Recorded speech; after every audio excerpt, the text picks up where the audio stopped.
So you saw that guy just walk by with the swastika Nazi type shirt. You actually see that a lot here, not only in the Philippines, but throughout Asia. Korea, I hear they have a real fascination with Nazism and Adolf Hitler over in Korea, and even having Nazi-themed restaurants. But you definitely, all throughout Asia, you see a lot of people wearing those shirts. And it's nothing to make a big deal about, in my opinion.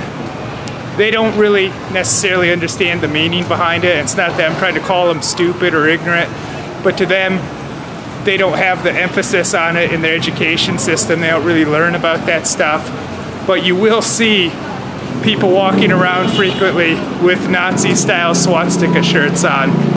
Well, that was an extended cut from a clip of the previous video, and one reason I cut it was because of pacing. Whenever I make videos for you guys, I try and make them as enjoyable as possible. So sometimes I have to cut out some good footage.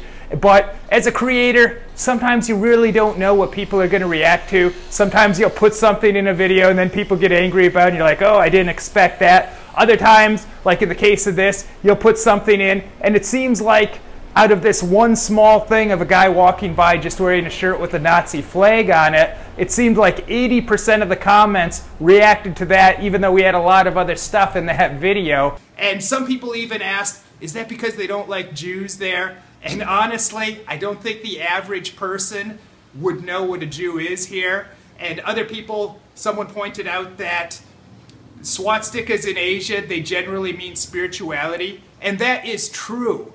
But a lot of the times churches or temples, they're marked with a swastika. However, that guy was wearing an actual Nazi flag.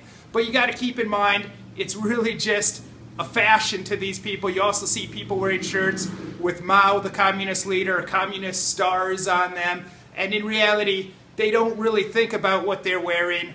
And I think as a traveler, you got to keep in mind that when you go to another country, people are going to have a different perspective. And I mean, they're literally going to have a different perspective because they live in a different place, have been exposed to different things, they see different things, they've known different people. So whenever you go to another country, even if you're right, I don't think you should necessarily go around throwing your beliefs on other people. So hopefully you enjoy this, and if you didn't watch the full video, check it out.